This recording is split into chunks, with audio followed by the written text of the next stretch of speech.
그리고 지금 민주당에서 유시민 작가를 향해서 뭐 사이비 예언자, 문어보다도 못하다, 지식 돌파리, 뭐 온갖 이제 비난과 욕설, 그리고 특히 이제 박지원 의원 같은 경우에는 DJ 5년 내내 그렇게 흔들었으면 이제 그만하시고 이재명 대통령 도와야 된다, 이렇게 이야기를 좀 하고 있습니다.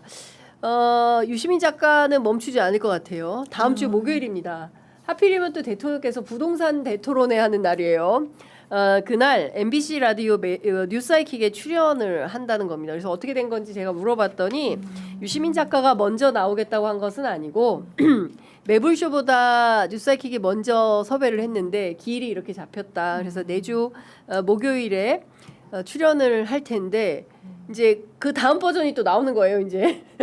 그래서 어떤 내용이 또 나올까 생각이 되는데, 중요한 것은 유시민 작가의 이런 비평 활동은 멈추지 않겠죠. 네, 본인이 정권 내내 계속되겠죠. 그러니까 노무현 재단 이사장직을 내려왔을 때 네. 그때는 이제 이사장직이고 노무현 재단이라는 그 무게감 때문에 발언하는 게 좀 제약됐다라는 인식을 하신 것 같고, 그러니까 내려놓으면서 난 참전하겠다는 취지를 했을 때 그 참전의 대상은 일단은 1차적으로 전당대회로 보였고, 네. 그리고 대통령에 대한 아마 레드팀 역할을 본인이 해야 된다라는 정체성이 좀 있는 것 같아요. 제가 봤을 때 쓴소리를 누군가는 해야 되고, 거기에 대해서는 나는 그 어떤 톤을 쭉 이제 이어가고 있는 것 같은데, 그런데 제가 봤을 때는 그러니까 아까 뭐 새겨들을 말한 말이 뭐 없다 이렇게 폄훼하는 거엔 동의하지 않는데, 과도한 측면은 분명히 있는 거예요. 그러니까 문어봐도 못하다는 게 어떤 인신공격성이라기보단 이 유시민 작가의 이런 예언은 틀려야만 하게 된 거예요. 우리로선, 민주당으로서. 필연적으로 실패한다는데 그 예언이 실현되면 안 되는 거잖아요. 그렇죠. 그러니까 거기에 대해서는 아마 저는 유시민이라는 작가의 그 역량을 제가 어렸을 때부터 그분 책을 보고 막 이러면서 네. 이 갖고 있는 인상이 있기 때문에, 사람은 언제든지 피드백으로 또 자기의 잘못을 진짜 이제 좀 극복하는 게 진짜 큰 사람이잖아요. 이게 그런 부분에 대한 모습도 그러니까 23일 이 방송 출연에서도 이 피드백 저는 대단히 공감이 되거든요. 민주당에서는 동지가 언어가 아니라는 네. 거. 왜냐하면 비판할 수 있어요. 근데 이건 동지의 언어는 아니라는데 전 동의해요. 네. 동지의 언어로 이야기해 주시기 바라고 네. 싶습니다. 그러니까 또 본인 이야기했어요, 매불쇼에서. 내가 정말 이게 망하라고 하는 얘기가 아니라 그렇죠. 그 마음은 내가 틀렸으면 좋겠다. 그리고 이대로 되지 않았으면 좋겠다는 당부도 했어요. 원래 레드 팀이 원래 그래요. 그 우리가 흔히 이제 주요한 전문직도 있잖아요. 네. 의사, 변호사, 세무사, 회계사, 공통점이 뭔지 아세요? 뭐 하지 말라는 직업들이에요. 사람한테 하지 말라고 원래 자문을 하지. 교육을 높은 수준의 교육을 받은 사람이 뭘 하지 말라는 지적을 할 수가 있어요. 원래 그래요. 원래 전문직이 하는 일이라는 게 뭘 하라고 하는 일이 아니고 뭘 하지 말라고 하는 일이 전문직이에요.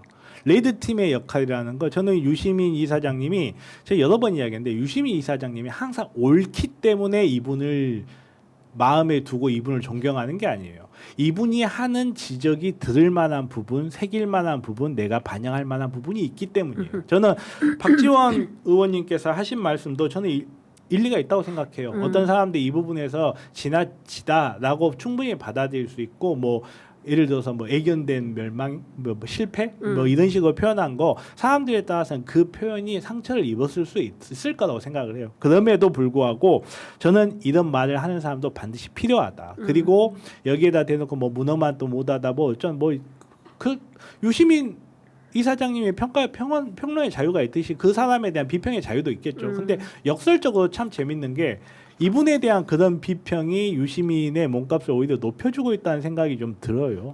네.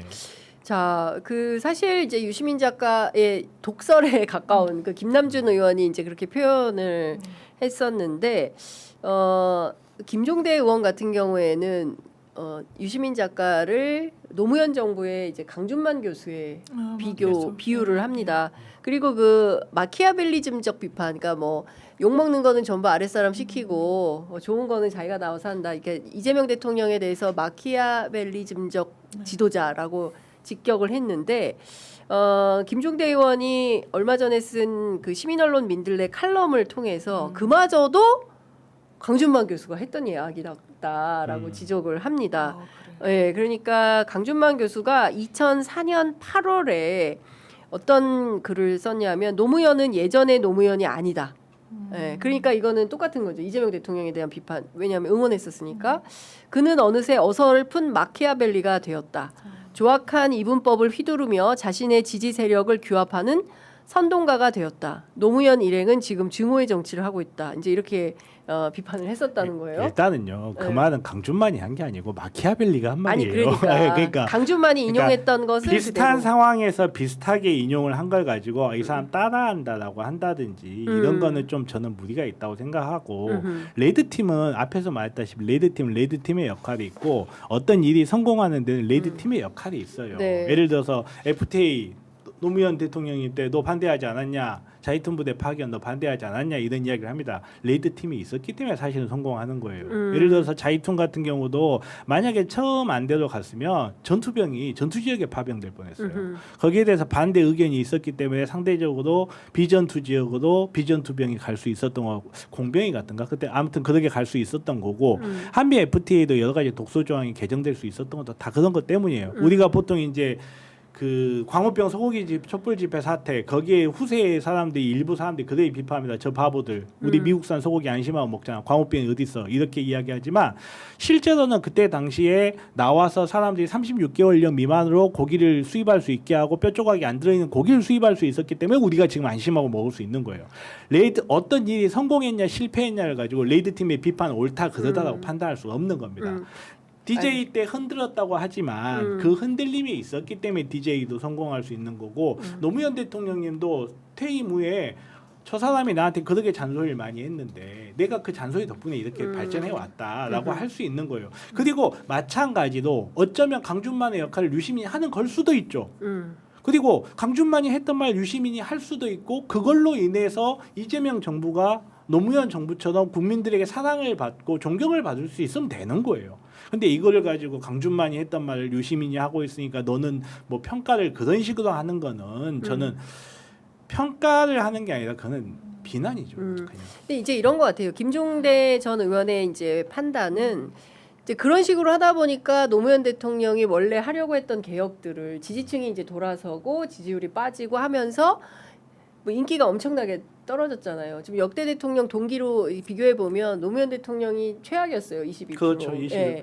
근데 그렇게 노무현 대통령처럼 이재명 정부를 흔들어 가지고 개혁을 실종시키게 할 거냐? 이제 그건 아니지 않냐라는 김종대식의 충언이다. 이렇게 볼 수가 있을 것 같고 그거는 이제 보는 시각에 따라서 각각 다르다라는 얘기를 할 수 있을 것 같아요. 그나저나 이제 시간이 다 돼서 검찰 개혁 얘기하다 보니까 준비한 원고를 다 소화를 못 하고 있는데 아까 저희가 하려던 이야기 정계 개편 그 실제로 이제 그 유시민 작가는 이재명 대통령의 어떤 정계 개편의 기획을 하고 있는 걸로 보이고 그렇지만 이 기획은 결국은 실패할 거다. 필연적 실패로 가게 될 거다. 그리고 거기에 이제 90년 3당 합당을 예로 들면서 쭉 설명을 했어요. 민주당 대변인이시니까 네. 실제로 정계 개편이 추진이 좀 되고 있어요? 저는 기사 오늘 조선일보에서 네. 보고 민주당 내부 인사의 그 네. 직접 워딩으로 이거 뭐 분당 수준으로까지 갔다. 희망회로 돌린다고 생각합니다. 국민의힘 사람들이 막 분당 이러는데요. 네. 민주당에는 반성적 고려가 있어요. 열린우리당 그런 그 역사적인 부분에 대해서 우리는 절대로 쪼개지면 안 된다는 거. 네. 그리고 정계 개편이라는 게 그런 것 같아요. 그러니까 제가 미키로크라고 그분도 최근에 이제 정당의 역할 뭐 이런 거에 대해서 글에 SNS에 올리신 게 좀 화제가 돼서 저도 받아서 봤는데, 그러니까 정당에 대한 역할이 정확한 이념 지향과 뚜렷한 정체성 그리고 그런 부분을 견인해내야 되고 오히려 이제 그 부분이 가장 정당의 본류다라고 생각하는 거 뭐 공감합니다. 그런데 대통령은 거기서 너무 많이 나아간 거 아니냐가 저는 유시민 작가의 문제 의식이라고 생각했어요. 그런데 정당의 구조라는 건 지도부가 있어요. CEO가 있습니다. 주주가 있어요. 당원들이 있어요. 근데 누가 없으면 망합니까? 고객이 없으면 어떤 기업도 생존 못하는 거예요. 고객이 누구예요? 국민이에요. 그리고 국민으로부터 선택받으려면 어떻게 해야 됩니까? 제가 평생 정치하시고 마무리하시는 분한테 들었던 얘기 중에 지금도 제일 기억나는 건 정치는 무조건 중도 보고 하는 거라고. 그랬어요.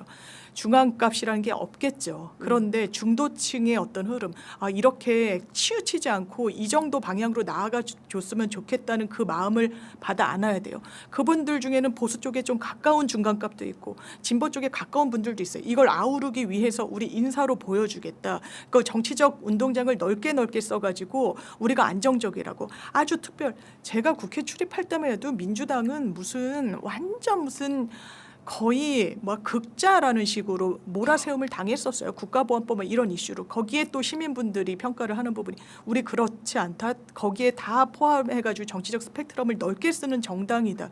이게 왜 필패로 귀결한다고 이야기하는 것인가에 대해서 공감이 안 되죠. 어떻게 생각하세요? 저는 그 부분에 대해서 답을 해드릴 수 있을 것 같아요. 왜 필패로 귀결이 되는 건지.